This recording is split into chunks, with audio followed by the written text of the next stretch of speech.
For sure, 10 out of 10.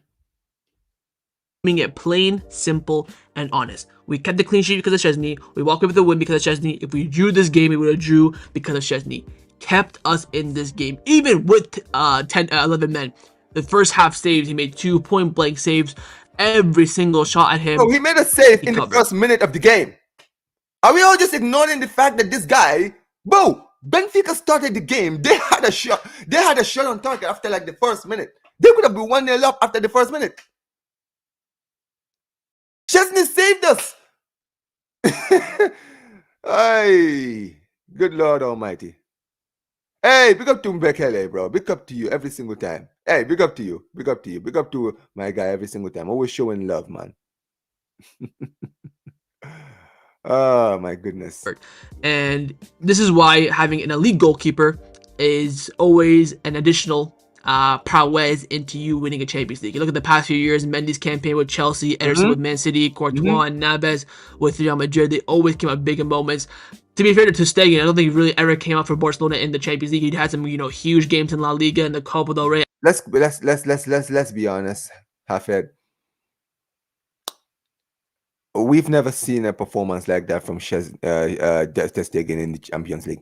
Like let's really analyze Szczesny's performances in the Champions League. Was he our goalkeeper last season when we played against PSG? Because if he was, then once again he flopped. Yeah. I saw. Yeah. I saw it, Zir. I saw it. But yeah. But let's see, right? Let's talk about some of the games, right? Before in 2000 we had 2000 last season against PSG. The game against Inter, I remember when we got knocked out in the group stages. Benfica, ironically, in the Champions League the season before when we got knocked out in the group stages and got knocked out in the Europa League against Eintracht Frankfurt. The 8-2 against Bayern Munich. Let's never forget that. Let's never, ever forget that, right? The comeback against Liverpool. Guess who the keeper was, right? What happened against Roma this season in 2018? What happened in the game against PSG when we came back? Like, seriously, guys, we need to talk about this. Szczesny has never had a highlight in the Champions League. He's never had a game like Szczesny's. Bro, this guy's been at my club. This is 10th year at Barcelona. Let's never forget. I think this is his 10th season at Barcelona. He's never, I would say the highlight of Ter Stegen's career in the Champions League for Barca was the Bayern Munich game in the second leg when we beat them 3-0 and we went to the Alliance Arena and they beat us 3-2 and he had like a goal line save. I will never forget that goal line save. It stays with me for the rest of my life, bro. That is Ter Stegen's highlight in a Barcelona shirt in Barcelona in the Champions League. Genuinely, he has never done anything else in the Champions League for me to say, all right, you turned up on this game. That's the only one game. And that was 10 years ago. Like, think about this for 1 second. That was 10 years ago. It's ridiculous. There you go. Header by Lewandowski. I think it was a shot by Lewandowski. He parried it, but it was going in. And basically, he had to curl his right arm and literally outstretch and get it off the line, which was a great save. But really, that's it. That's really it. Szczesny has been at this club now for only a season. And yes, he's had his moments. I will say it. He's had his moments. But I've said it before. What he lacks in his feet, he has with his hands, bro. This guy's his goalkeeping prowess with his hands is ridiculous. He's not that well good with his feet, but he's not bad with his feet either. He's just not Ter Stegen levels of good on his feet. I can't remember one in the Champions League, if I'm being honest, and this is the reason for that. Szczesny, perfect 10 out of 10. Passing off from the back was sublime. Controlled the ball, controlled the tempo. He made some unbelievable saves. Did not put a single foot wrong. And on top of all that, another clean sheet to add to his record.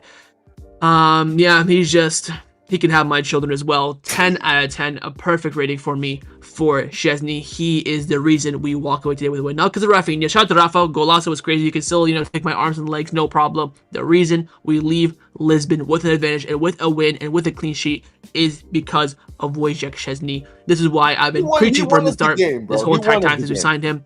And your boy's never wrong. 10 out of 10 for me for Szczesny. Into the setback partnership in front of him, first on the right hand side. It was, of course, Kubarsi, 5 out of 10, of course, got the red card. Now, again, with red cards, it's always in retrospect, right? Arujo against PSG last season. If we win that game, we can progress. No one cared about the red card. We said that red card was the reason why we, conceded some made chances. We ended up losing. Everyone highlights that. Kubarsi took the gamble. He took the red card, the free kick. Didn't let Pavlovic score. In the end, we win the game. We keep a clean sheet. So I have...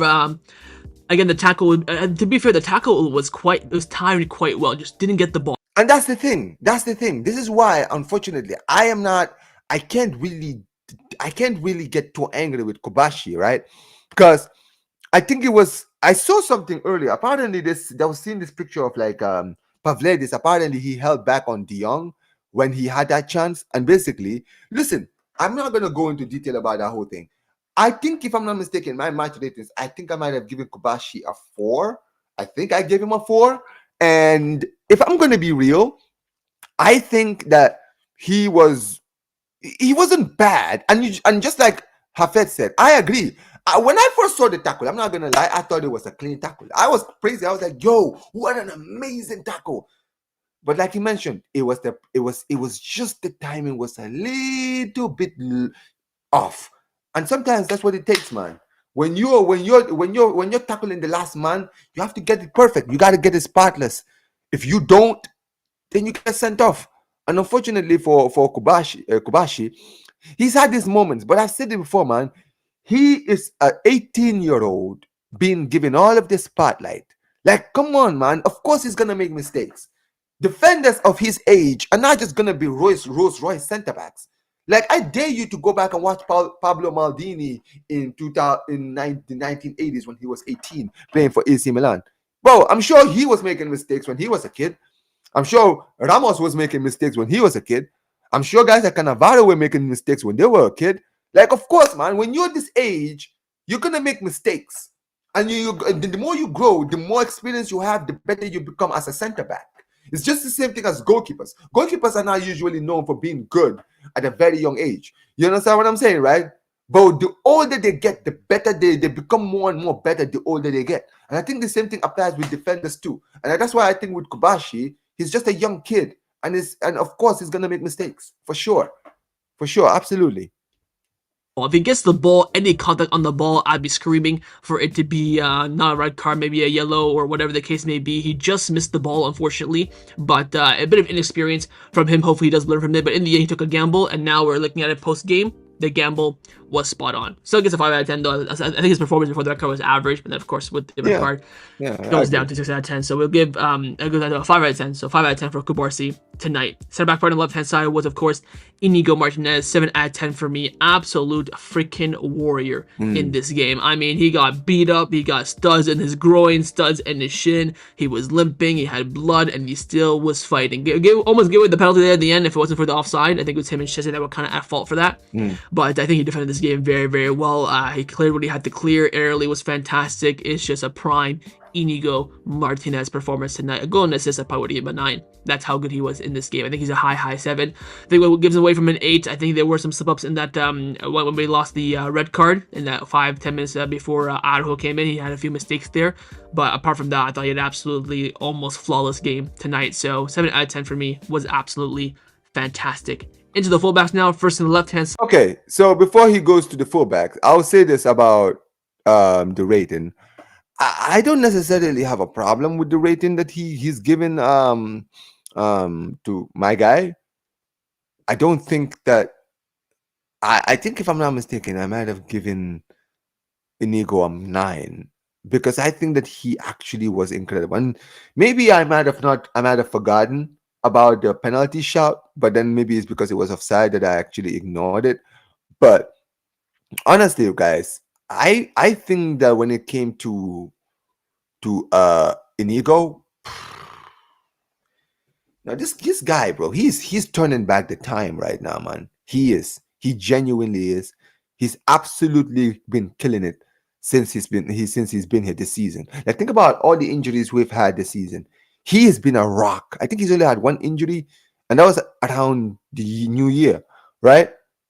But he has been a defensive Rolls Royce, and he deserves the contract that he was given. Absolutely deserved it, right? But if I'm gonna be perfectly honest, I would have given him a 9. I think you just mentioned it, man. He was getting kicked. Like, probably should have go. Probably for, I think, was it Florentino Luis? Maybe, I don't. No, it's not Florentino Luis. It's, I don't know who the name of that guy is. But that stamp, bro, that probably should have been a red, right? I wasn't calling it during the game because I was like in the moment of it. But when I went back and saw the challenge, I was like, jeez, that could have potentially been a, a, a, that he could have potentially hurt him really badly. But Inigo was a rock. He was a rock. I can't hate on it, man. Absolutely killed it, man. And he deserves it. I personally would have given him a 9. But listen, 7 is fine. Side, it was Alejandro Balde, 7 out of 10 for me. I thought he had a really, really good game defensively and going forward. He was making a lot of those cut inside runs, which I love to see. He used to do that so much back in the double season on the Xavi, and we haven't really seen it too much now in 2025. We are seeing it much more. We saw it, of course, against during the Super Cup, Valencia game, and Betis, and other games that we saw today. Crossing again, didn't really get into good areas to really. When I say he attacked well, I meant like in space, his getting out of pockets, but didn't really reach the final third in this game too much. Defended very well. Of course, had that big defensive clearance for the corner kick for Benfica at the end of the game, where Joao Pego was at the far post to try and poke it in. So very, very good game from Balde, in my opinion. He will be getting a 7 out of 10. I mean, listen, if I'm going to be real, I don't think Alejandro Balde did anything wrong in the game. So I can't even, like, I would say out of all the center backs, he's probably the one that was doing the least. But that's not even saying much negative about him. I think that he was fine. He was just fine. You understand what I'm saying, right? And sometimes, if you're not making any mistakes, you're doing the bare minimum, you're doing what you need to do. That's all I need you to do. I don't need you to be a defensive rock. And you just mentioned it, right?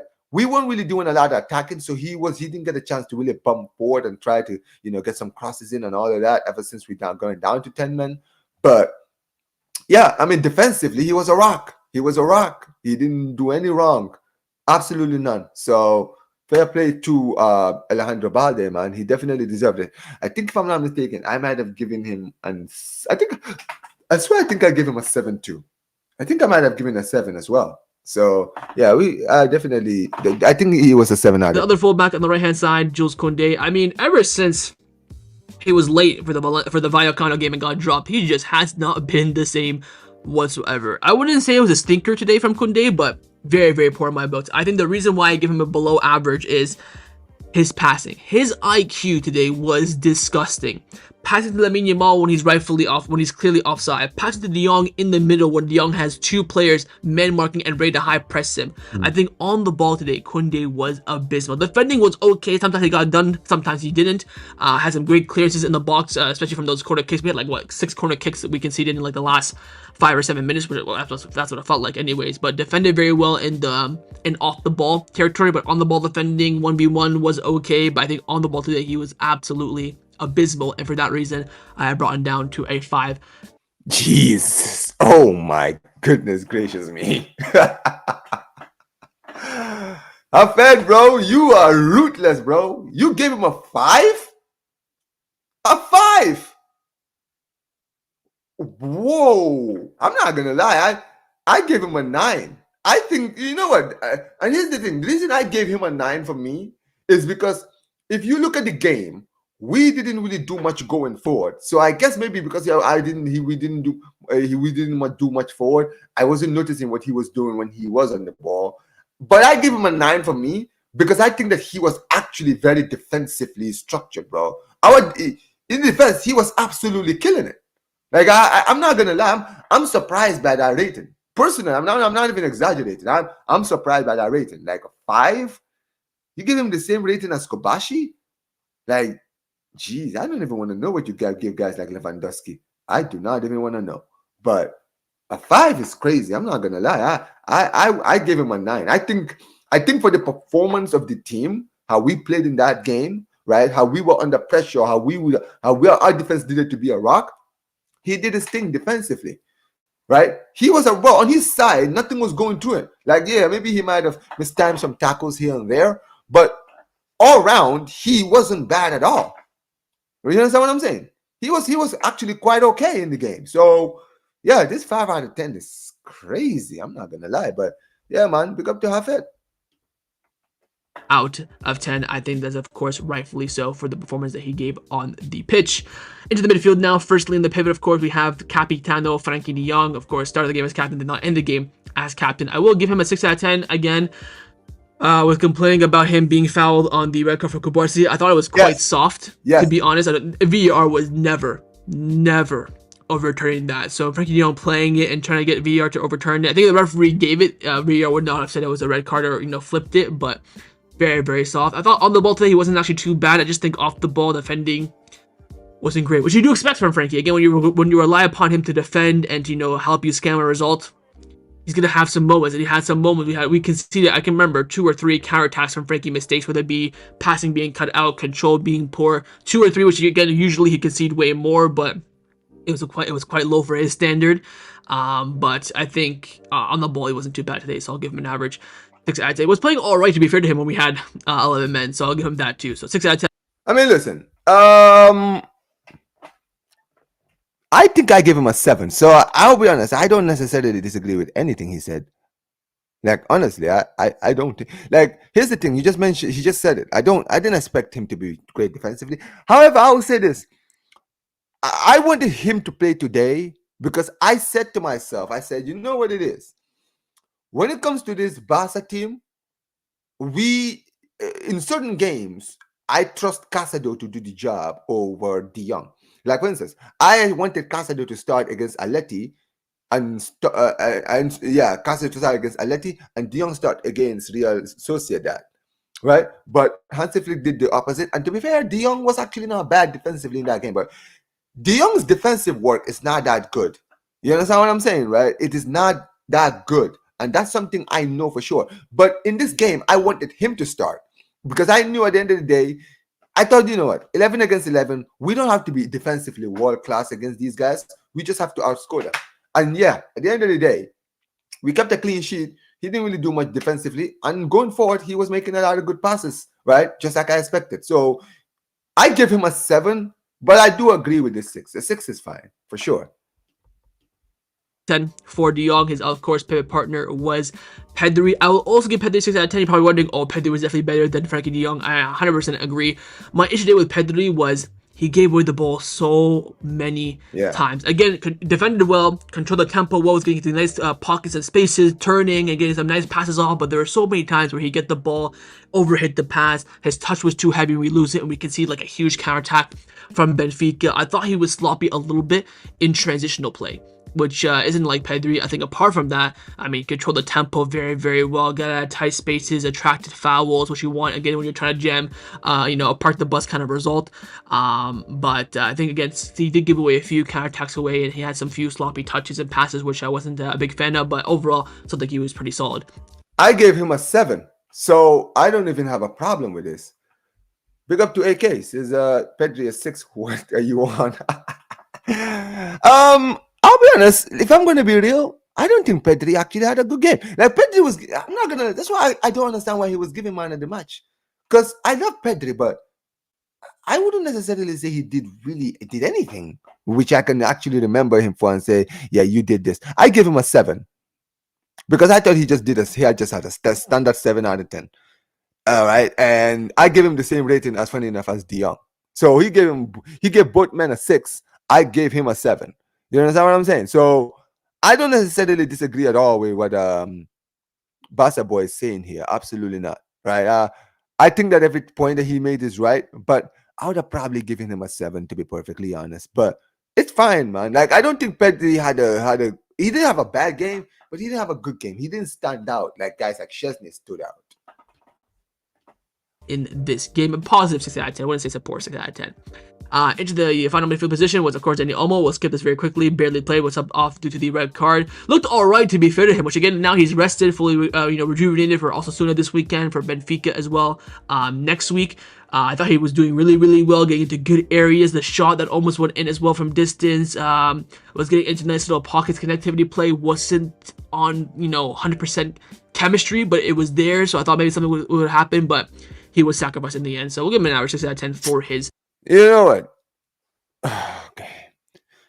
Big up to Kashpa every time, bro. Okay, so I'm going to try to look at maybe this in a positive standpoint, okay? Maybe, and I'm going to give the manager the benefit of the doubt, maybe the reason why the referee decided, the reason why the manager decided to take off Dani Olmo, maybe the reason why is because Dani Olmo has a terrible injury record. And yeah, he did start against the Sociedad, and maybe he was just saving him, right? For the games against Osasuna, which is going to be a big game in the league, right? Like right now, every game in the league is big, and also we have a game in the Champions League the following week, right? So maybe, sorry, that's me. Anyway, I think it does. Maybe I will maybe give the manager the benefit of the doubt because of that. You understand what I'm saying? Because he chose to not, right, to maybe rest Dani Olmo, because he understands that Dani Olmo is an injury-prone player who has injury problems. Okay, fine. I will concede. I will concede to that. You understand what I'm saying? I will, right? But at the end of the day, I would have rather kept him. You know what I would have done? I would have kept him, taken off Lewandowski. I would have kept him, right? I would have kept him, subbed off Lewandowski because of the red card, but also take Dani Olmo off, like I took Lewandowski off. You understand what I'm saying? Because let's be real, Barca boy just said it. He was looking like our best player before he got taken off, right? He had our two best chances in the first half. He had it, right? He was taking shots. He was doing what he needed to do. So at the end of the day, man, it was very, very poor from the manager to take him off. But a 6 out of 10, I think I might have given him something similar too. So because he did play well while he was on the pitch. So yeah, absolutely.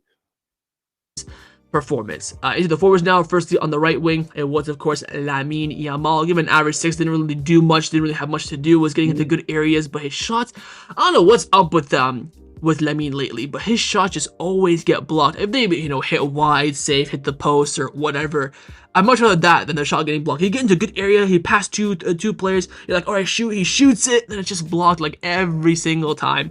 A bit frustrating. Was sacrificed, of course, around the hour mark for Fernand, which was quite an interesting decision there by Flick. It looks like in the end it was the right move. But yeah, it was, build-up play was good from him. Had some nice dribbles as well. Gave away some silly fouls in stupid areas, and in the final third was there. I think there was a lot of times where Rafinha could have found him, but he didn't. So we'll give him an average 6 out of 10 for his performance. Okay, and here's the funny thing. I think I gave him a similar rating. I think I might give him a 6 or a 7, because here's the thing. Just like Hafet said, I don't necessarily think Yamal had a good game at all. However, Yamal was probably the only attacker before Rafinha scored who actually looked like he was going to do anything in the attack. Like, he was the only guy who was actually going forward, trying to give their defense problems.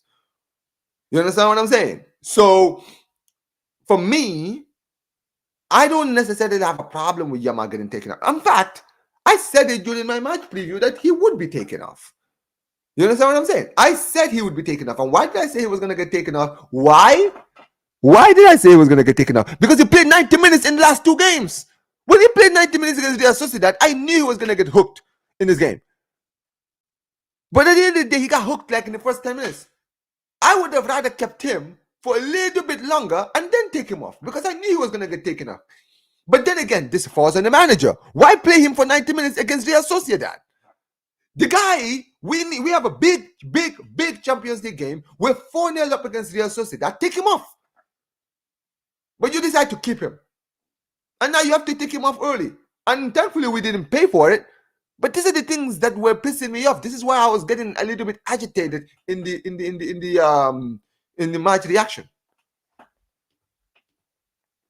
On the left wing, of course, was your boy Rafa, 7 out of 10. I think honestly his performance was very similar to Lamine Yamal. Was getting to areas. I think his decision making that first hour, well, not even first hour, like first 45, 50 minutes was piss poor. Putting in crosses when Lewandowski wasn't there.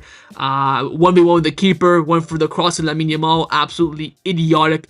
But then scores an absolute cracker from about 28 yards to win us the game. So kind of hard to judge Rafa, but Ballon d'Or campaign full effect. You love to see it. I think his offensive work rate today was fantastic as well, so we'll commemorate that. But I think attackingly could have done much better, but again got us the goal, so we all of course love him. You see what I'm saying?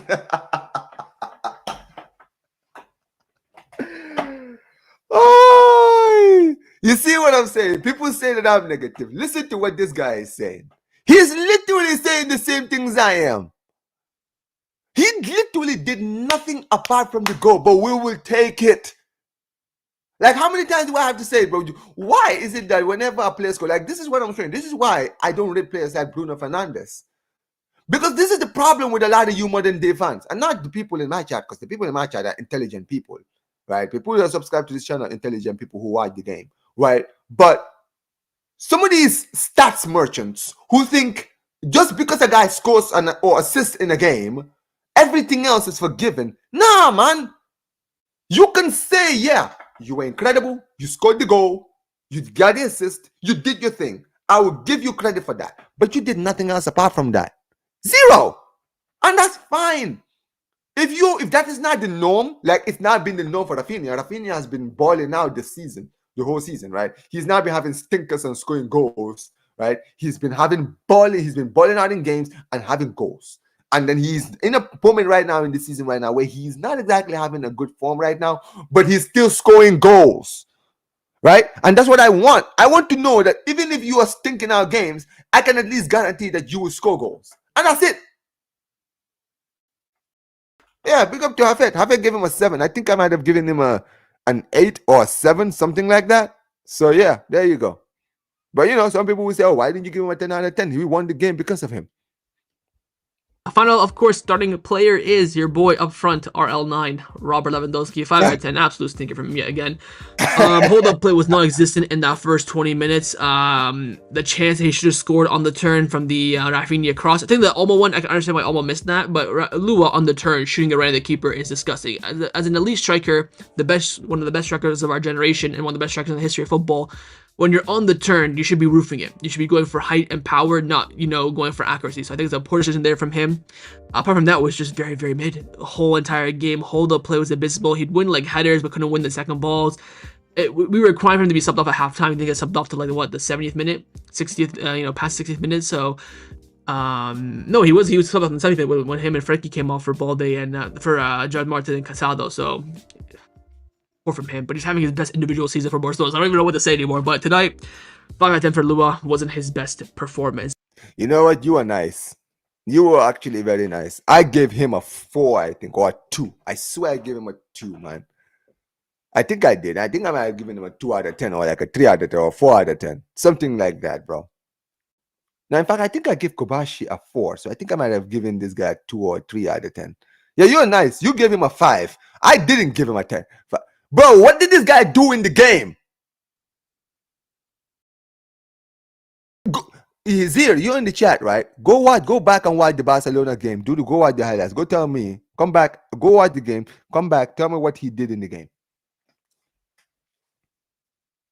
Like I keep telling people, man. Yes, he scores goals and he's still a goal scorer. But the problem is this. When this guy is not scoring, bro, he's not offering anything. Like, how many times do I really have to... Like, bro, I just get agitated, bro, whenever I think about this, bro. He offers nothing apart from goals. In fact, if he's not scoring goals, he's a hindrance. But when I say it, it's mean. You got him saying it now. He's performing stink after stinker, but he's scoring goals and we'll take it. But at the end of the day, it's not good enough. Whatever, man. I'm just tired. Now for the substitutions, the subs were Araujo, Ferran, Casado, and John Martin. Shout out to Casado and John Martin. They came on defender for 15, 20 minutes. I think Ferran Torres didn't really have much to do. It was mainly just, running off the press, pressing the Benfica back line. Had some good touches in the right-hand side areas, but couldn't really make much of it. I do want to talk about Araujo, though. Of course, played the majority of the game. I would give Araujo tonight a solid 7, 7.5 out of 10. I thought it was Facts. absolutely sensational, and this is the perfect game for a player like Araujo, when your priority is to defend, hoop balls away, not, pass the ball out from the back and hold the line. You know what's ironic? That's literally the same thing I say about this guy every time. I don't need Araujo to be tiki-takaing. Like, that's why I said when we had Araujo and Christensen as a center back partnership, it was looking like one of the best ever partnerships in the league when we won the league. Why? Because Christensen is the ball playing center back. He's the guy whenever we're dropping deep, right? When the goalkeeper gives the ball to the defender, they give it to Christensen. Christensen finds the player who's going to get the chances. When it comes to Araujo, he doesn't do the passing thing. He is a defender's defender. That's it. And in a game like yesterday, where we needed to defend, this is why I said start Araujo. Because I knew before we went down the time, I said, listen, they're going to get chances. They're going to try to go forward. I just need Araujo to just be a beast in the back. That's it. And he was a beast in the back. Absolutely killed it. I gave him a 9. So I completely hear it. Hafed is very, very harsh. Like, Hafed is not a guy, like, well, when it comes to match ratings, he does not sugarcoat it. And make sure you keep everyone offside, which of course you did do pretty well in this game. What Araujo is elite at is defending in tight areas, in the air, when we won, and he showed it today. I was screaming for Flick to bring him on immediately after Kubarsi was sent off, and he did so fantastically well. I thought Araujo, Uruguayo, absolutely fantastic performance from him, and this is the kind of game where it suits him the absolute best. So superb from him tonight. And again, the subs came on, did pretty well, I would say, had some big impacts in the game, and helped Barcelona, of course, jam away the 1-0 victory.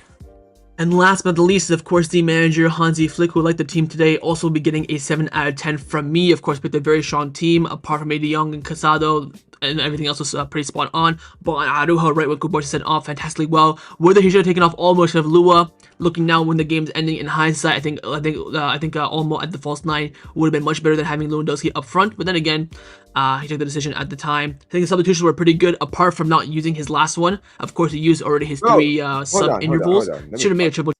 Big up to Alec in the chat, right? Alec, this is what I said. This is why I wanted Olmo to stay and sub Lewandowski, because at least with Olmo, he can not only play in the 10, he can play in the false 9 too. That's why I wanted him to stay. Jeez. Will change again. You complain about the fixture congestion and players being tired, but you have a full squad on your bench. You have Pablo Torre, Fermin Lopez, Ansu Fati, Hector Ford. These players that can come in for a few minutes, provide some freshness. Baldo was on his knees in the last few minutes. I think he was just tired, had some bit of discomfort, bring in Gerard Martin early. So maybe could have managed the substitutions much better, but again, managed the game pretty well. We got the result. I think the way the team defended after the red card all comes down to his managerial perspective. So shout out to Flick tonight. And again, I want to highlight the sub about Araujo coming in. He, of course, against Atleti did not make that change, and then tonight he did, so hopefully this means he is learning. So overall tonight, I will give you the manager tonight a 7 out of 10. So that was a match review. Anyways, big up to Hafed every single time. Big up to him every single time. But here's the thing, guys. Hafed is one of the people who's been doing this for a long time. He was a lot more critical of the team, especially during his match ratings. He was given 7s. Well, I was given 9s. He was given 7s. But it shows you, at the end of the day, at Barcelona, like, there's a difference. It's a club with standards.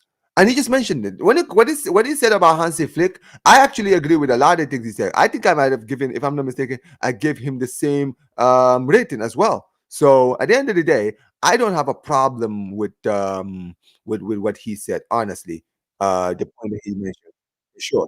I just hope that, we can just continue in this good form and try to continue this winning streak and this clean sheet and this defending against Osasuna. But we're going to be going to, I think, a Madrid fan now.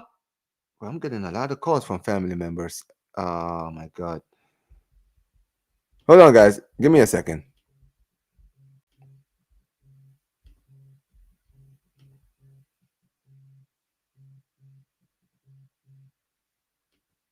beats Benfica in the round of 16 1-0. Amazing! Look up to Coach Ali, guys. Make sure you guys go subscribe to Coach Ali. He might support the apps, but he's a very, very good YouTuber. Amazing! Of course, the deluded me depended on Benfica to literally have their revenge from the 5-4 game. Benfica, man! What are we doing here? Brother, I counted on you guys. I literally said this would be Barcelona's greatest match in the entire tournament. What have you? What is the revenge? On top of all of this, I'm tired of this team winning and winning and winning, man. They have been unbeaten for 16 games now. Barcelona has been unbeaten for 16 games. And on top of that, they go and get a red card on this game. And they still won this game. What type of sorcery is this? What type of magic is this? But no, Real Madrid does the magic, right? Real Madrid is always out there doing magic. Nope! What is this, man? What type of magic did Hansi Flick put on these players? An absolute masterclass being by 10 men. Not only that, but breaking yet another record. The first team in the Champions League history. A team has won an away match despite playing with 10 men for over 69 minutes. How is that even a record? How do you even break a Barcelona breaking Champions League records? You expect that from Real Madrid, you expect that from Bayern Munich. Barcelona breaking Champions League records. Hansi Flick, what have you done to this team, man? And not only that, apparently Kobarsi's red card, apparently he is the youngest player to ever receive a red card. What? How is something negative happening to Barcelona? Something positive still comes out of it. How do you make something negative cool? How did he make a red card look cool? It genuinely just like it's like you got the red card out there cheering, but at the same time you broke a record. Now I'm pissed off. No. Now I wish a Real Madrid player would have had that record. Why did Sergio Ramos not have that record? We want the youngest player to have a red card. We're usually talking about the Kobarsis, the Pedris, obviously, the Lamine Yamals, obviously. Youngsters came from the La Masia. Youngsters, kids, came from the academy. And are saving Barcelona game after game, right? Or a struggling Barcelona. We don't usually talk about retired old men that are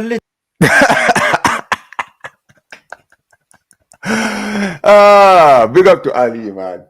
Yeah, listen, man, listen. At the end of the day, Madrid fans are always going to be like this, bro. But listen, at the end of the day, yeah, Kubashi's red card was just one of those. He's sitting here losing his mind about Kubashi breaking another record. But if we're going to talk about this, right, I know he's going to talk about Chesney and basically a retired player. Crazy how a retired player came in and did this, man. Crazy. Absolutely crazy. literally carrying Barcelona.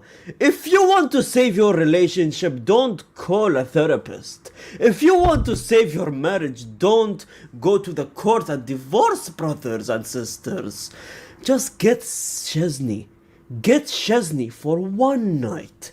Get Chesney for a few hours, and that brother would probably save your relationship. That brother will probably save your marriage, man. Okay, this guy. All Whoa.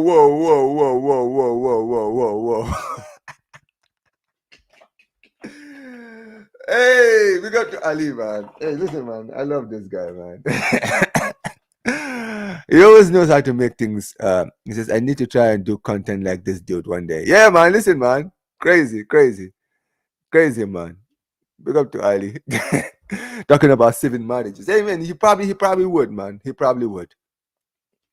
Old retired brother. Let me tell you the story of Chesney, right? Ladies and gentlemen, this brother was retired back in October 2024. He hung up his boots. He called football off. His career was over. His football career was over. He went and retired from football. He then went Obviously, he's a big smoker as well. He loves to smoke the cigarettes. He does nothing but smoke cigarettes. Even in dressing rooms, he smokes cigarettes. Even in the halftime, right, break, he also smokes apparently. But this Yeah, I mean, listen, man, it's crazy. It's crazy. I mean, at the end of the day, he's a very, very good goalkeeper, man. And yeah, he was retired and then came back from retirement, man, to absolutely dunk on teams right now. Anyway, guys, apologies for my stream freezing, man. Unfortunately, internet, bro, ridiculous. Anyways, I hope you guys can still hear me. Make sure you guys smash the likes, man. Get the likes up, man. But yeah, man, I just wanted to see, from a Madridista standpoint, what these guys are saying. his brother, despite all of that, Ter Stegen got injured, and for the past 15 to 16 games, Szczesny played for Barcelona. Ladies and gentlemen, Szczesny have been unbeaten with Barcelona for the past 16 games consecutively that he played in. Hey, man, put some respect on my goalkeeper. Put some respect on my keeper, bro. Like this, look at the stat. Look at the stat that Ali just put up, right? Wojciech Szczesny has 8 saves and a clean sheet for 10-man Barcelona. 8 saves against Benfica. He made 8 saves, Like, think about this for 1 second, bro. 8. Bro, this is insane. Look at that. He's unbeaten. Bro, he has not yet lost a game as a Barcelona goalkeeper since he's been in goal. This guy's been our keeper since the start of the year. We haven't lost a game in 2025. And every game that we've played, he has not lost once. Yeah, he's conceded hell amounts of goals. Guess what, bro? Doesn't matter, bro. He hasn't got an L this season so far as a Barcelona player.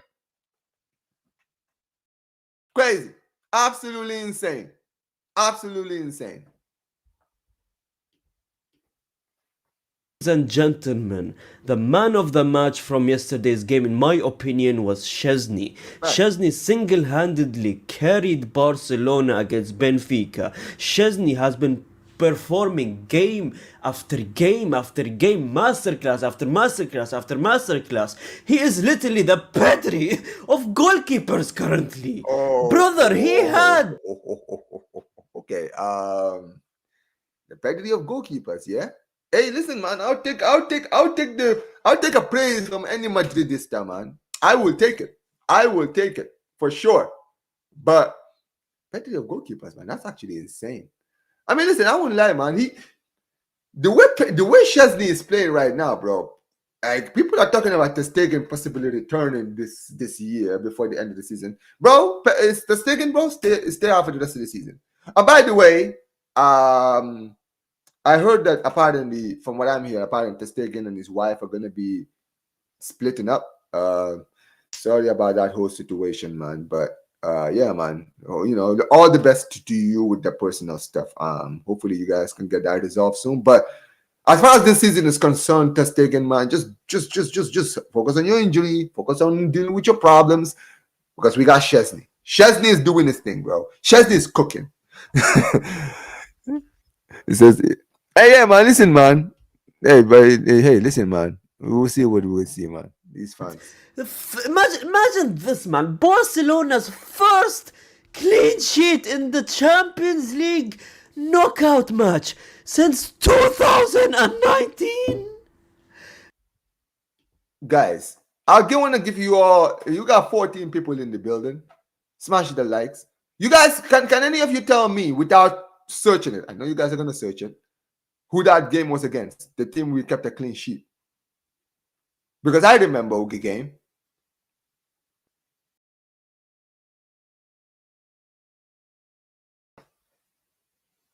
Oh yeah. I'll check Dave's as well, for sure. I'll check Dave's as well. AK. I'm sure he had a lot to say, but yeah, I mean, so I've given you guys enough time. The last time we kept a clean sheet was against Liverpool in the semi-finals of the Champions League. Think about that, guys, for 1 second. The last time Barcelona kept a clean sheet in the knockout rounds of the Champions League was 6 years ago. 6 years.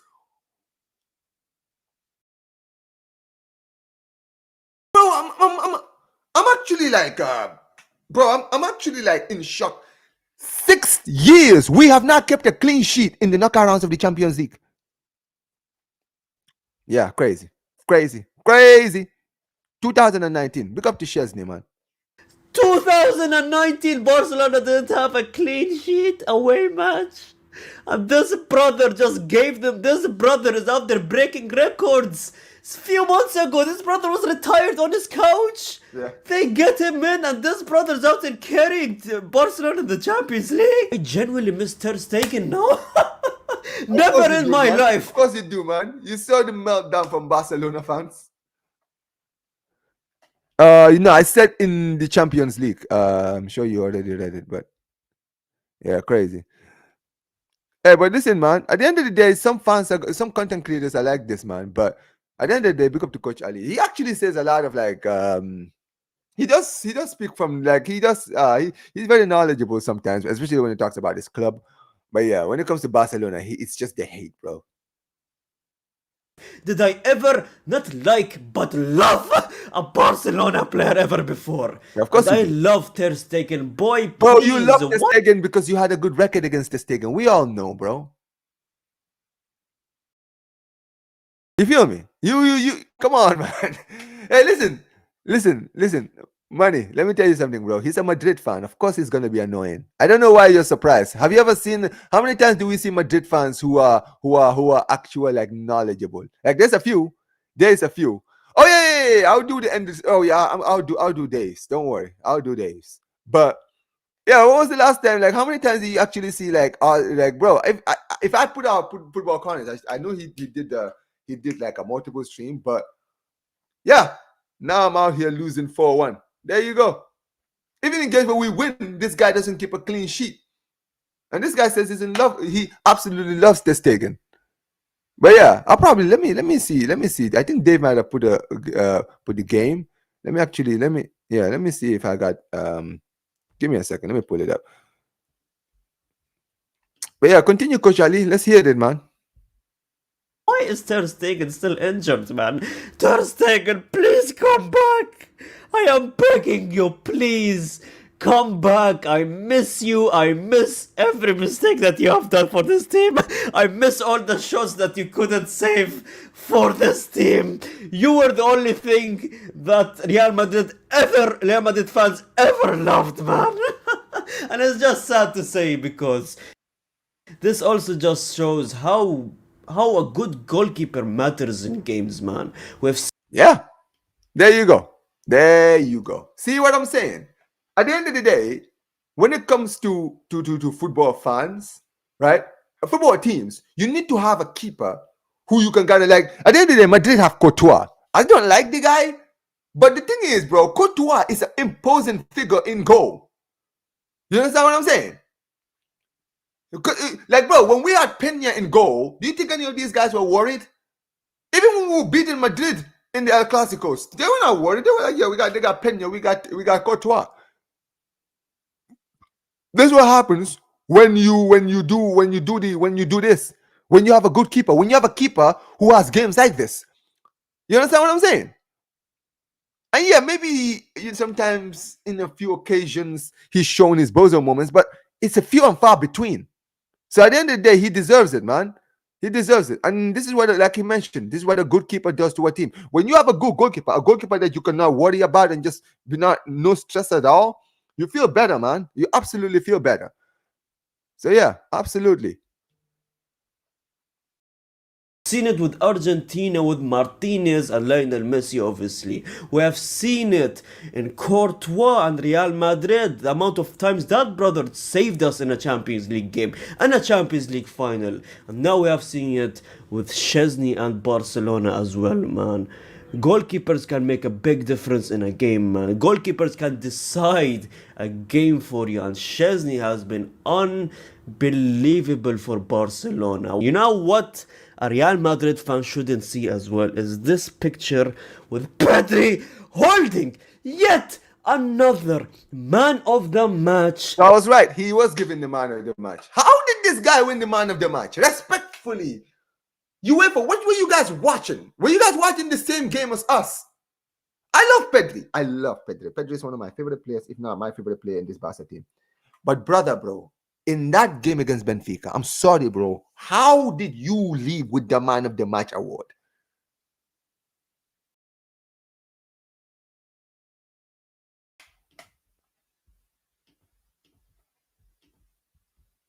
Trophy. How many man of the match trophies did I see this 1 month alone from Pedri alone, brother? Yeah, Pedri has been getting hella man He's of the the best match. midfielder in the world. We get it. I swear to God, we get it. Leave us alone. You're not going to like what I'm going to say right here. Pedri did not deserve this man of the match award. No. Pedri Coach Ali, I'm a Barca fan and I approve your message, bro. Any Barca fan who watched about that game against Benfica, if they're gonna be true to themselves, cannot leave that stadium saying that he deserved to be man of the match. Anyone who says it is just someone, it's either they didn't watch the game or they're just Pedri fans. That's it. Anyone who watched the game will come out of that game saying, you know what? Respectfully, Pedri, I don't think you earned the man of the match. And he didn't. Not to say he had a bad game. And that's the thing. It's not to say he had a bad game. It's just that at the end of the day, bro, there were other players that were better than you, i.e. the goalkeeper, i.e. the defense. I'm sorry. no way deserved this man of the match award. He might be the best midfielders. He might be the best midfielder in the world, obviously. But Szczesny deserved this man of the match. He literally single-handedly carried Barcelona's defense last night. He carried every dangerous attack from Benfica. And Pedri, you were good, but watching this game, Pedri lost the ball a lot, especially in the last 20 minutes of the game. Pedri was losing the ball a lot, in my opinion. And Szczesny deserved this man of the match. Speaking of Pedri, I'm not going to downplay Pedri's performance just because I didn't think that he deserves a man of the match in this game, but Pedri at the end of the game was literally seen on the ground. He couldn't even stand up. Yeah, he man, barely could have stand up after the game, man. Which just shows how much I didn't know. I didn't actually know he did this. He literally this. is the heart of that Barcelona team, man. The way he moves the ball, again, I have said this multiple times, the way he moves the ball, the way he passes, and on top of all of that, he runs back, tracks back, and defends as well. This brother on a 10-man Barcelona team as well, this brother was out there sweating for his life, man. And another person who is still sweating for his life, Rafinha, carried Barcelona in the previous Benfica game, and in this Benfica game carries Barcelona again. 4-3 goal assist contribution. Every single Barcelona game that I talk about, it's like, first of all, I have to sit there before saying hello to you guys, before doing anything. It's like I have to sit there and say, oh, Rafinha is on 44 now, 45 now, 46 now. It's like, what is this? This is a Rafinha channel here? Rafinha stat, fact, channel here? What's happening here? This brother is immune to having a bad performance. This brother is immune to having a bad game or a bad stat or just one game where he doesn't contribute to the game. If this brother is not contributing to a game, then this brother is probably on the bench. Let's be honest here. Anyways, I'm gonna move on from Coach Ali, guys. Big up to Coach Ali. Make sure if you guys like his product, I know a lot of you in the chat are complaining, but listen, man, Coach Ali actually says a lot of facts, man. Sometimes when you talk about Barca, he gets emotional, but yeah, big ups to Coach Ali. Make sure you guys go subscribe to his channel. I'm already subscribed to him, as you guys see. But listen, let's go to one of my guys in this platform, guys. One of my favorite people in this platform, a guy who actually helps me a lot with some of these streams, man. He's giving me a lot of advice on this channel, guys. Big up to man like Dave, Endestrin Dave, another Madridista, but this one is actually one that, you know, I'm sure you guys are gonna like him. You feel me, right? Because yeah, he's actually one of the people who calls it down the middle, right? He's not one of these toxic fans out here, man. He's actually gonna call it down the middle. But let's hear what Dave has to say about this game. BENFICA 0, Barcelona 1, and all you're gonna do is hold your hands up and respect that performance from Barcelona. A man down to Benfica for pretty much 80% of that game. And you managed to win away from home. That's how you perform when you're a man down. A win, regardless of the situation, the matter or opportunities that you have, is how you deal with those instances. And Rafinha took his The hell? What happened? goal really well. And that's it. You only need one chance, one opportunity. That's all it is. Famous quotes of Eminem. And that's how it is. Sorry, guys. I don't know what's going on. My stream is just glitching. My internet is just slowing down, but I hope you guys can still hear what is People, happening. that's how the cookie crumbles sometimes. Benfica, yes, they had a string of opportunities. Yes, Szczesny was probably man of the match for Barcelona. Yamal got absolutely stinker and hooked on the 55th minute. An absolute stinker from Yamal. Let's be honest here. But I think just because of the situation and how they had to manage the game for the remainder of it, while Benfica were piling on pressure, they did excellently well. Stand-up Hold on, guys. performances again from Pedri. Guys, anyways, guys, I'm gonna bring back the Dave thing. It's just that my thing is just glitching, guys. I don't want it to keep glitching and coming back. But big up to Dave. Listen, just to add to some of the points that he's saying. Hey, we got Yamal in the chat, guys. Big up to Lamin Yamal, bro. My baller. But hey, listen, but just to add to what Dave is saying, Dave actually has a good point. At the end of the day, right? Sometimes you don't always have to win the games perfectly. And I even said it. For me, I will win games like that for the rest of the season if it wins me a trophy. You understand what I'm saying? It doesn't matter, especially in the Champions League, where we know in these competitions, not always the best team or the best performing team is the team that usually wins the Champions League. Like, come on, we've been watching enough football in our lifetimes to know that it's not always the team that's always winning games that are always the ones that are the ones that are winning perfectly, are always the ones that win it, bro. I think it's Dave's stream that is lagging. Oh, I didn't know that. We'll see. Anyway, guys, I'm gonna pull it up, guys. Give me a second. I'm gonna pull up the But yeah, guys, make sure you guys smash the like button, guys. I actually thought that was me, but if that's Dave, then all right, that's cool then. All right, let's see. Calm, people, relax. I'll do what I need to do. You need to do what you need to do. And that's it. Finish. It was a poor pass from Benfica. Yes, in the defensive end, Rafinha got it and just slotted away nicely. Right. That's all you need to do. And yes, Szczesny was absolutely magical today. And in the other match, Liverpool PSG, we saw it. Again, another brilliant goalkeeping performance from Alisson. Yeah, exactly. And Harvey Elliott took his goal.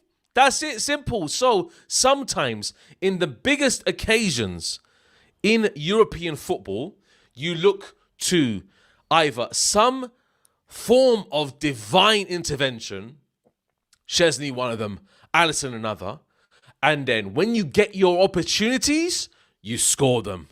That's how Barcelona. And you know what it is? A guy like Dave can attest to this, because do you guys remember in 2022 when they won the Champions League against against Liverpool? Bro, Liverpool were the better team in that game. And even Dave, I'm sure, will attest to this. Liverpool were the better team in that game all round. Salah was having an amazing game. Mane was having an amazing game. Firmino was having an amazing game. All the players were having amazing games. But guess what? They couldn't break through them. Why? Because Courtois was having the game of his life that day. He was absolutely cooking that day. The amount of great saves he made that day is the reason why in the end, guess what? When Vinicius had a chance and scored the goal, it was over. GG's. It's that simple. I want you guys to understand, having a good goalkeeper who can turn up in games can be the difference between you winning a trophy and without you not winning a trophy. Think about when, like you mentioned, like when was it Chelsea won the Champions League in 2021 or even in 2012, right? Yeah, people talk about Drogba's great header that won them the Champions League and his penalty. Absolutely, it's one of the big moments. But if we're gonna be real, let's never forget about that performance by Petr Cech in that game against Bayern Munich. He not only was absolutely killing it, made a lot of great saves, but also saved a penalty during the game, and also saved a lot of penalties during the shootout. People don't give those kind of people enough respect. You understand what I'm saying? Right? Like you mentioned, Edouard Mendy in 2021, when they beat City. Edouard Mendy had an amazing game that day. Absolutely killed it. And sometimes that's what you need. Sometimes you just need your goalkeeper to be on smoke. And when you have a goalkeeper who can turn up games like this, it can be the difference between you winning a trophy and not winning a trophy. Because sometimes you're not always going to be the better team. Sometimes you're going to be the team being under pressure. And when that happens, what you got to do is you got to depend on your defense and your goalkeeper. And that's what happened to us. Absolutely.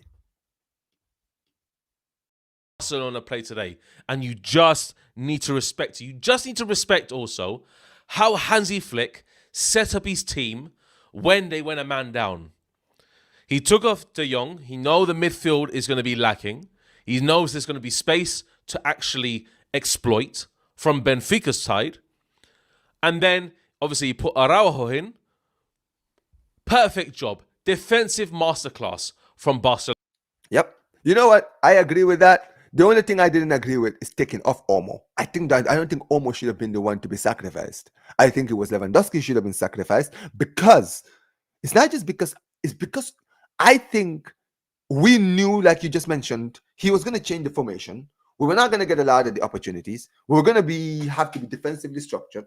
So it would have made sense to have taken off Lewandowski and know that, okay, Lewandowski at his age is not always going to run forward, do many runs, go defensive, try to do defensive work and all this.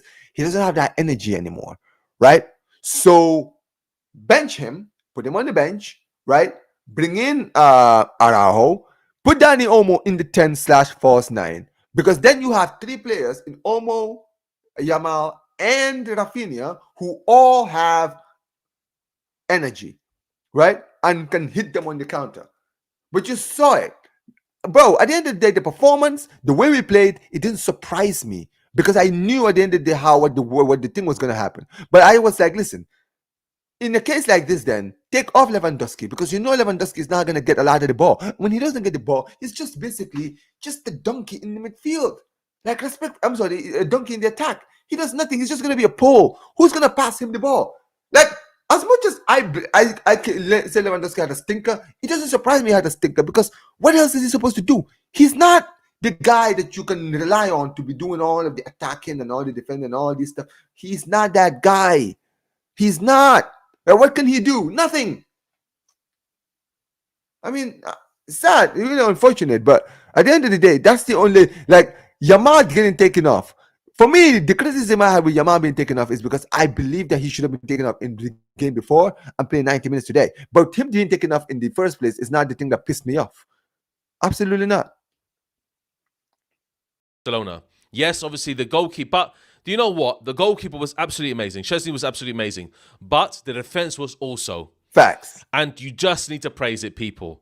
One of Barcelona's best performances of this season so far, because when you look at it in terms of the magnitude of the situation, you go a man down, you could be cooked quite literally by Benfica, but they weren't.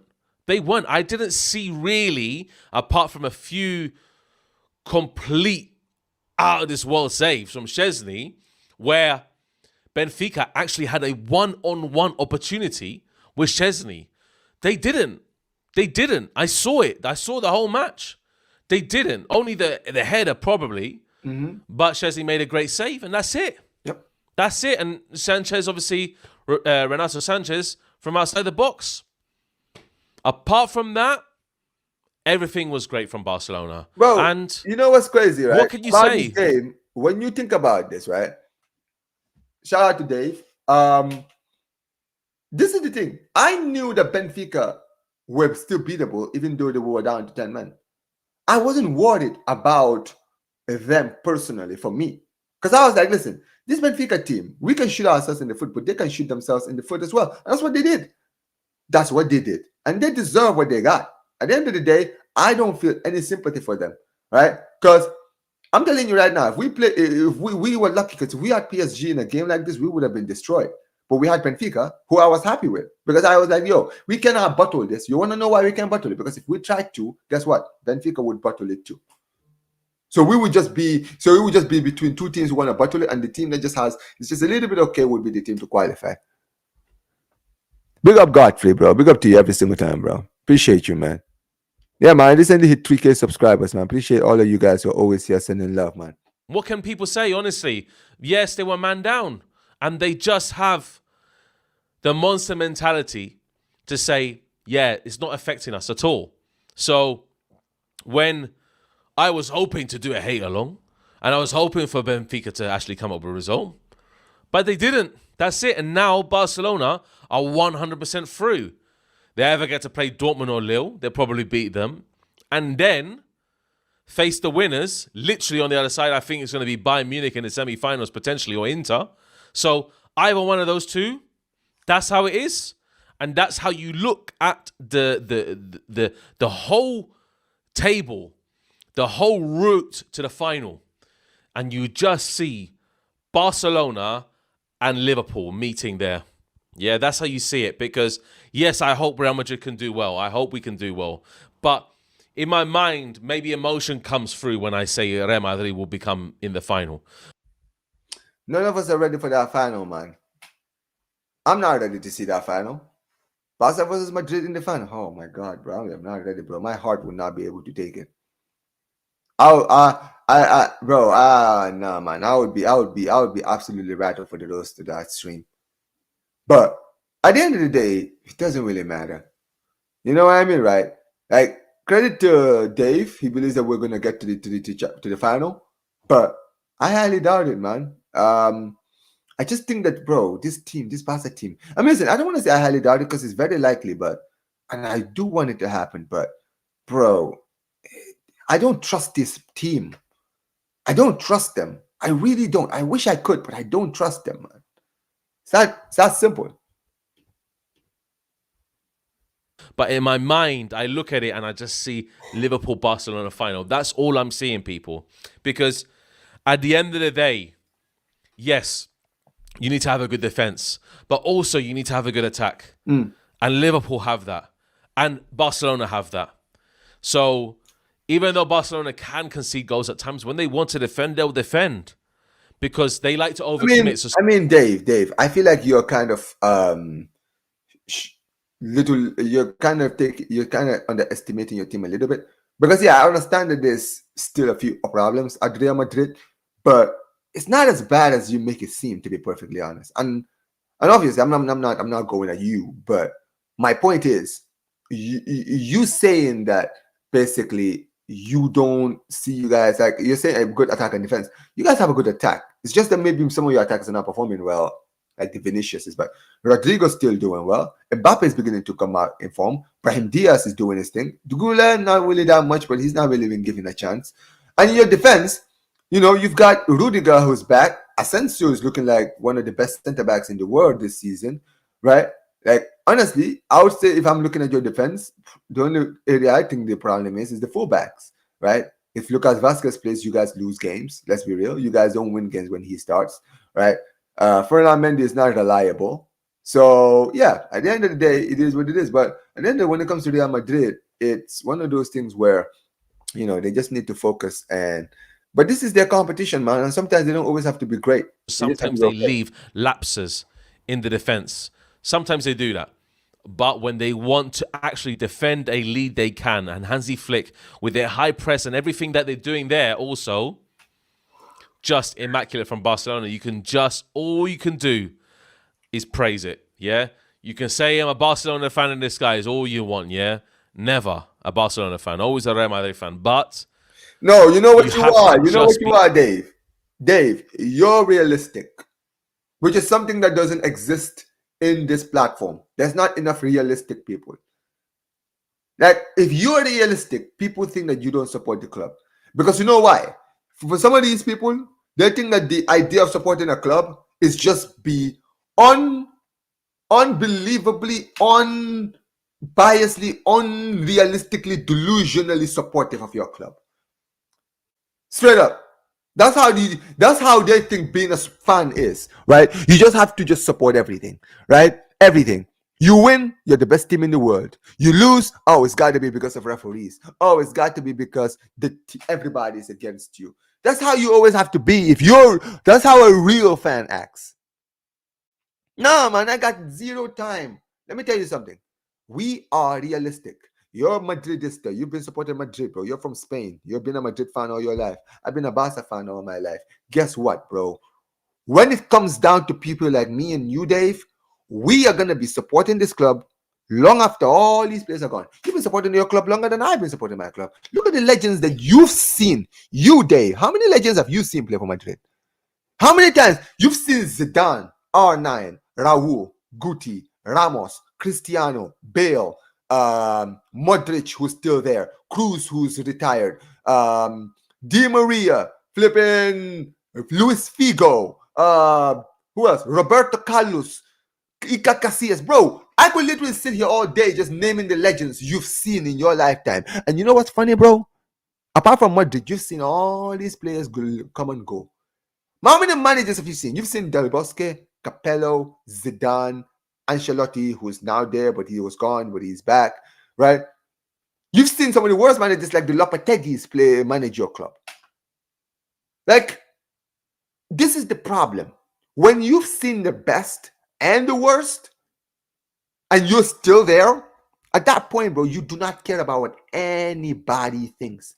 Everyone can have all their opinions. Everybody can say whatever they want. They can sit there and attack you. They can say, oh, yeah, this guy is not a real fan. Oh, this and this and this.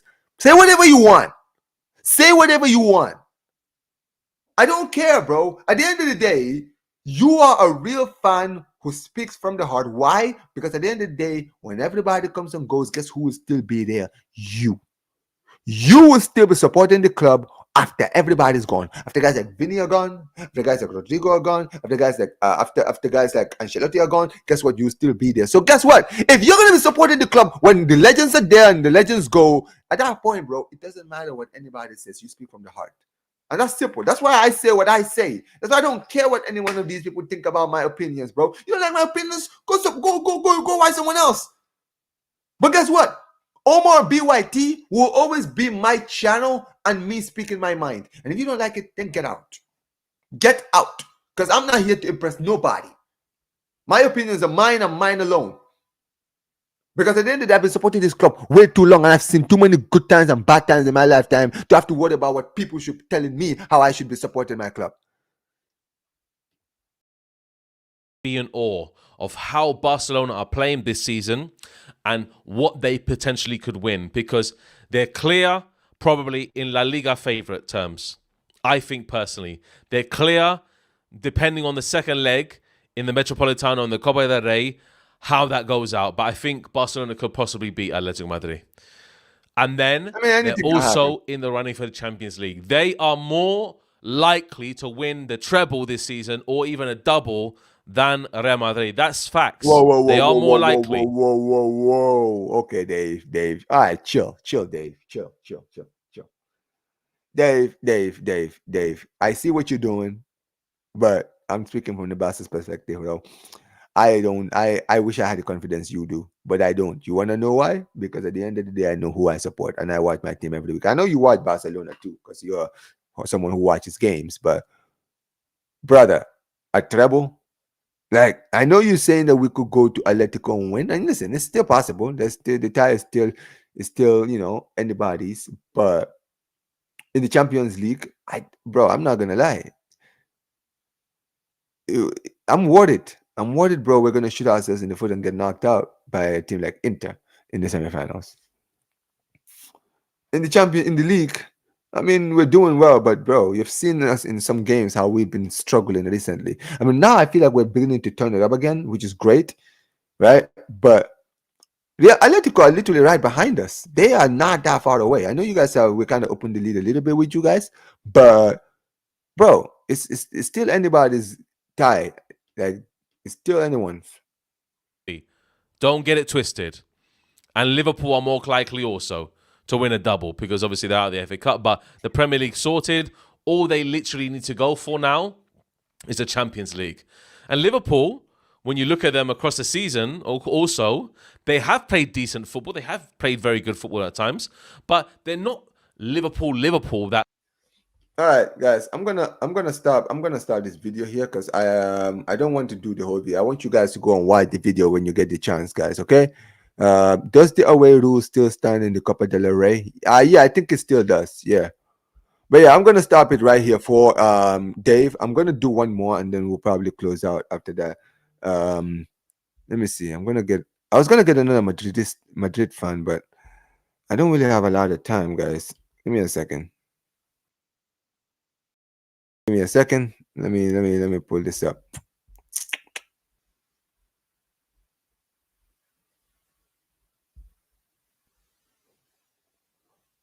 All right, here we are.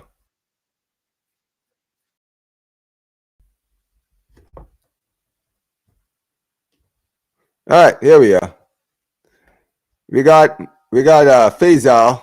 As you guys know, Faisal. Big up to Faisal. Big up to Jordan in the chat. Big up to you every single time, bro. But yeah. Barcelona win 1-0 away from home with 10 players in the Champions League round of 16 against Benfica, the same team which they conceded 4 goals from literally a month ago. I can't believe it. But one person better be drug tested, and that is Szczesny. I better see FIFA, UEFA, AFC, the World Cup, the Women's World Cup, tennis, the Masters, NBA. I better see everyone come up with a federation to drug test him right now. Because what I witnessed from Szczesny, over 8, 9, 10 saves, I don't know how many saves he made. Drug test him, bro. Let's talk about the game. Let's talk about the performance. Let's talk about the key points, the key highlights. And some interesting substitution by Hansi Flick, which worked out. And of course, the red card, and a red card which should have been made for Benfica. Before we start, don't forget to, of course, like the video, subscribe to the channel if you're new to the channel, and of course, comment your own thoughts about the game and what you made out from the game itself.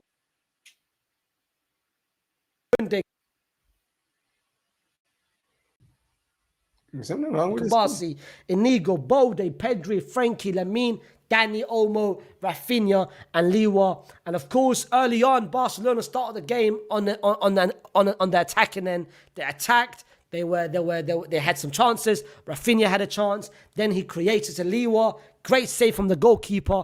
And then on the rebound, Lamine and Liwa, miscommunication between them. One person tried to take it, another person tried to take it, and of course, it led to nothing. That should have been 1-0 to Barcelona. Right. And then, in the 22nd minute, red card, Kabasi, which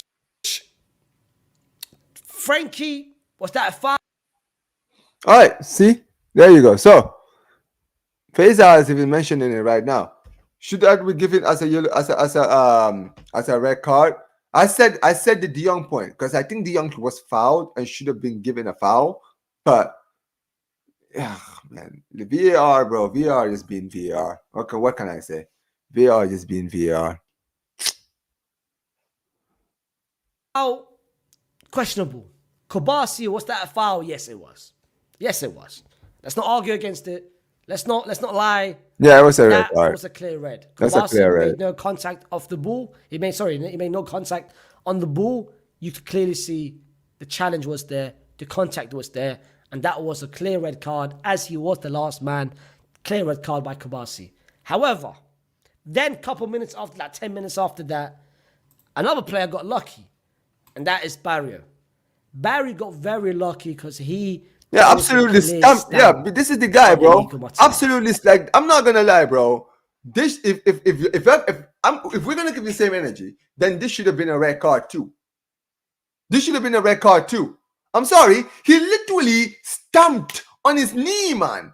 That could have potentially been he could have broken his knee bone. Like, come on, man. Keep the same energy, bro. The way he stamped on it, he could have easily broken the bone. That could have been a red card. But yeah, man, at the end of the day, inconsistent refereeing. A clear stamp on Inigo Martinez. And that should, the first half should have basically ended 0-0. 10 players and 10 players. How Barrio stayed on, honestly speaking, from a Madrid perspective, that was crazy to me. Because you could clearly see the stamp and you could clearly see it impacted Inigo Martinez. Yes, whether he meant it, whether it was intentional, unintentional, it doesn't matter. Rules of the game, that's a red card. So the fact that he stayed on to me was crazy. But I thought then, after the first half ended, I was like, cool. The last time Barcelona played in this kind of atmosphere, in this kind of environment, away from home, with 10 players, it was Monaco in September. And they lost that game 2-1. And I thought it was going to be another situation where in the second half, Benfica is going to be gun blazing, attacking. Because then Benfica should have basically said to themselves, all right, this is our best chance now. We had very slim chances of going through when the draw was made. But now we're getting a lifeline.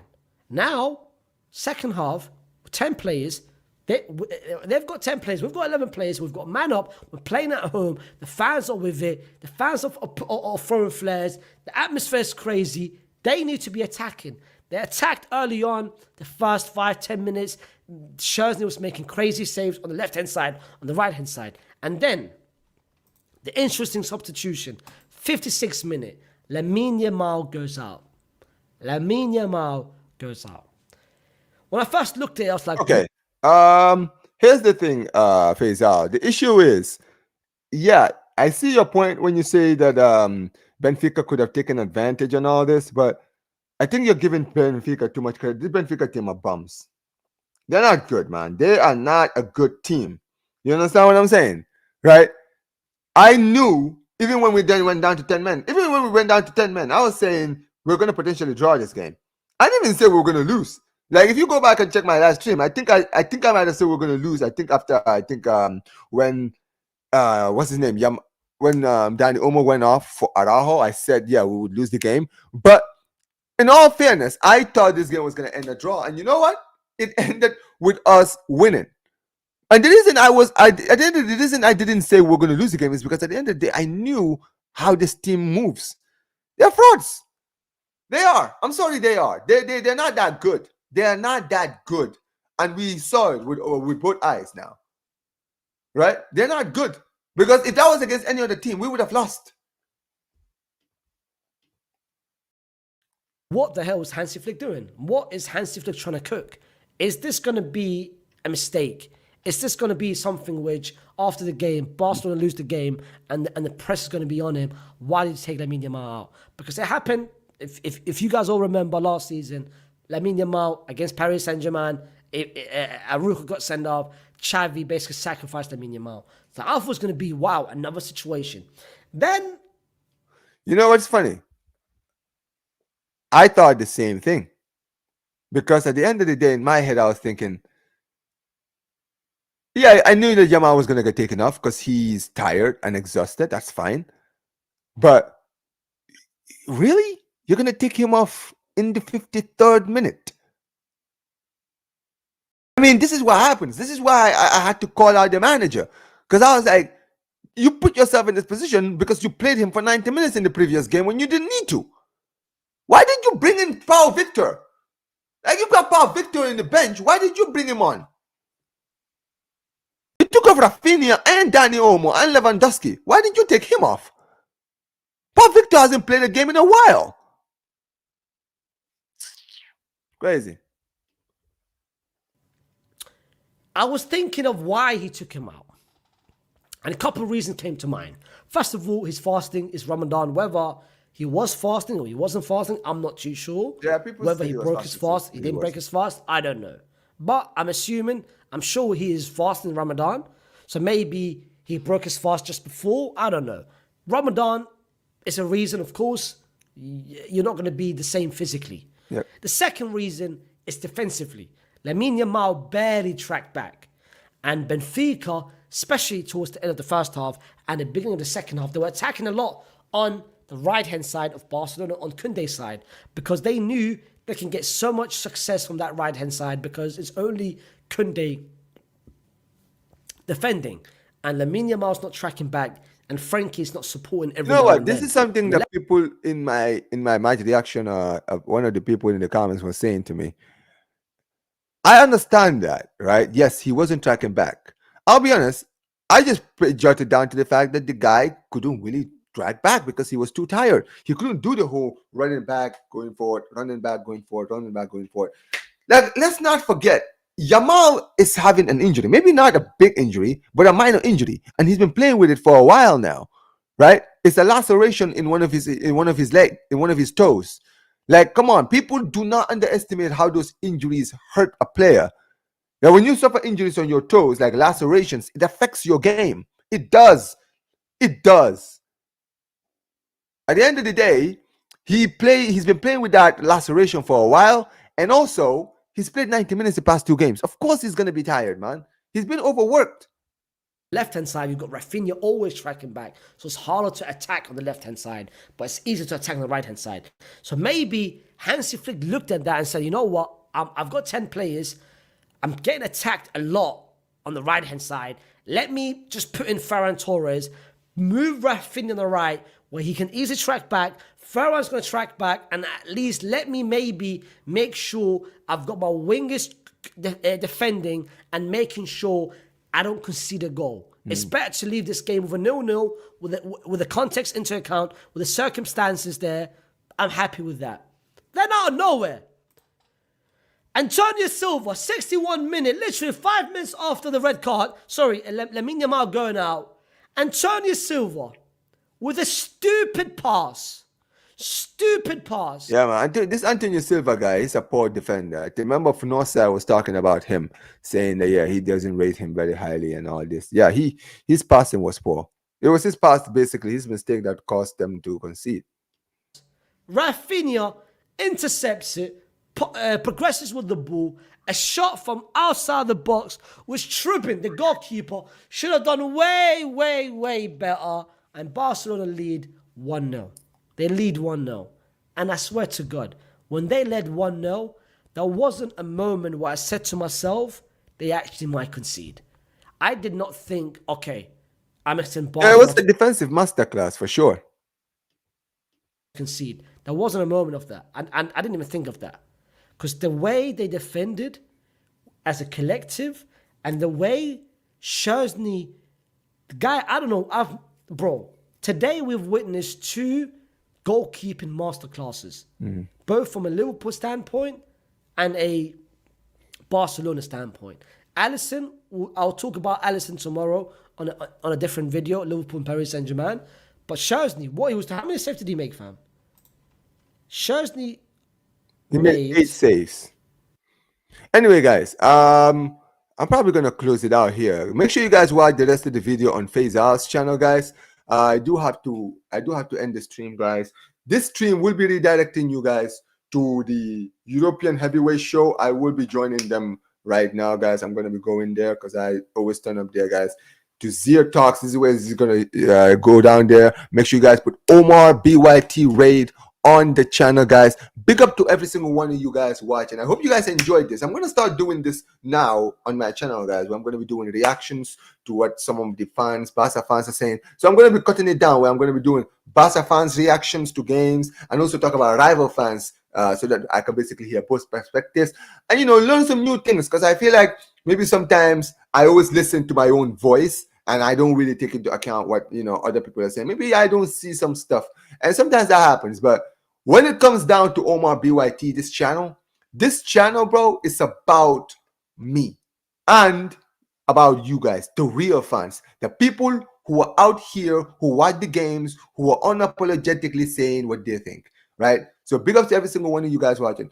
Appreciate every single one of you guys for helping me to get to 3K subscribers. We will be redirecting this stream to the European Heavyweight Show, where I will be talking in detail about the Barcelona game, the Champions League game against Barca, and all of that, guys. Make sure you guys put Omar BYT Raid on the channel, guys. But because to every single one of you guys, make sure you guys smash the like button, subscribe to the channel, turn on notifications, and like I always say, whenever we end these streams, Visca el Barça, Visca el Catalunya, and peace, you guys. Take care. Appreciate you guys.